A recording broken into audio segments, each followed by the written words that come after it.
धार्मिक दुनिया विच ईश्वर तो बाद विचार करने लई अगर कुछ है तो वो है माया।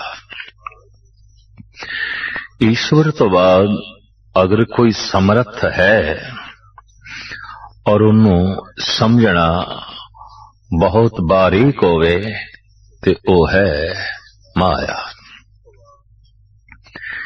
ईश्वर तो बाद अगर सब तो ज्यादा किसी का प्रभाव है तो वो है माया।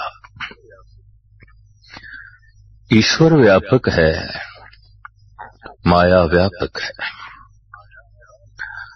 अगर माया व्यापक नहीं या जिथे माया नहीं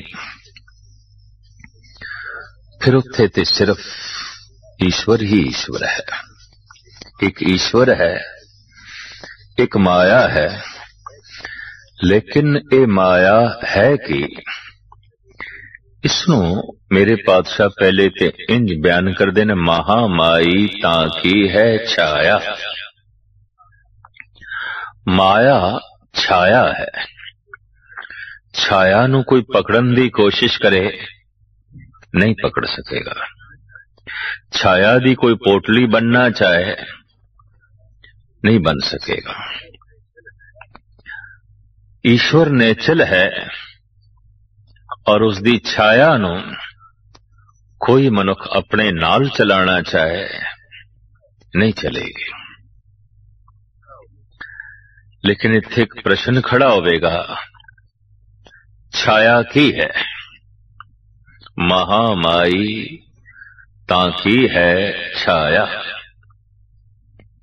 छाया जो प्रतीत होवे, छाया जो दिखाई देवे, छाया धुप दा सताया होया मनुख छाया दे विच बैठ के आराम भी माणे, सुकून भी माणे, फिर भी छाया दी पोटली नहीं बननी जा सकती।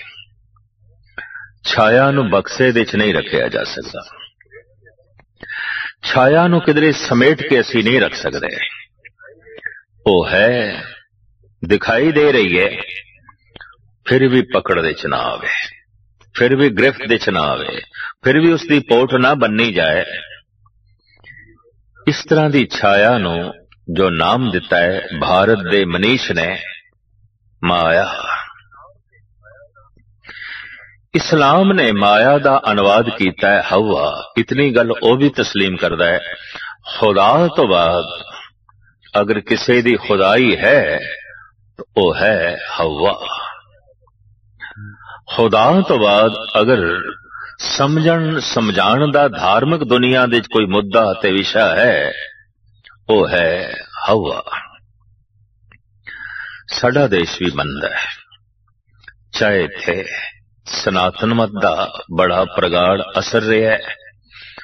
बड़े प्राचीन और महान ग्रंथ ने, फिर महात्मा बुद्ध दा जमाना आया, महावीर दा जमाना आया, गुरु नानक दी दुनिया पसरी, लेकिन माया तो एक ने भी इनकार नहीं किया। ईश्वर ते है, लेकिन ईश्वर दी छाया भी है। बहुता जगत छाया तो प्रभावित है, ईश्वर तो नहीं। उसका एक कारण है, छाया अदृश्य है, अक्सर दृश्यमान दी छाया बनेगी। पर गजब दी गल है, धर्म ये कह रहा है माया अदृश्य दी छाया है।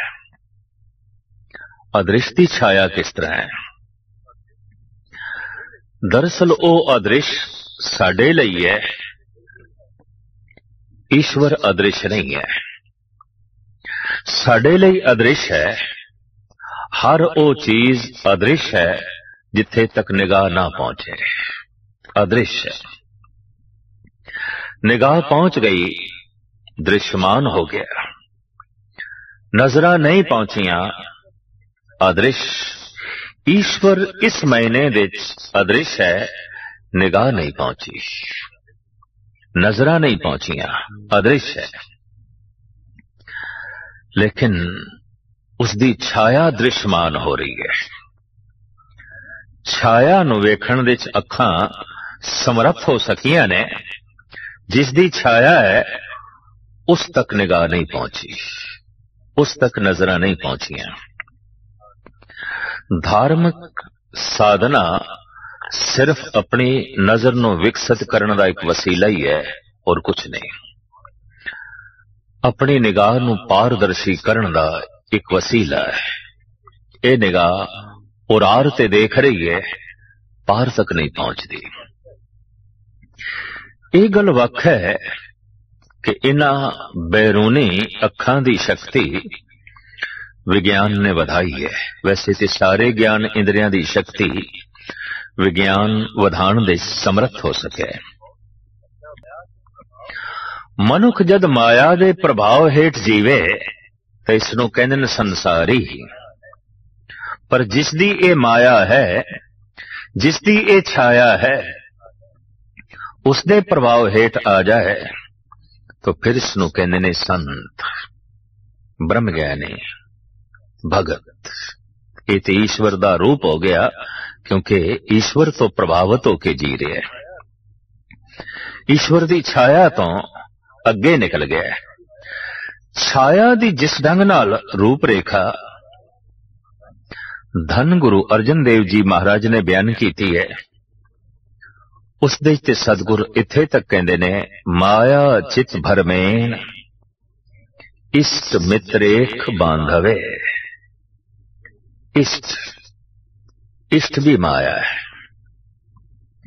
पुत्र भी माया है, मित्र भी माया है, पत्नी भी माया है, पति भी माया है, सारे संबंधी माया ने।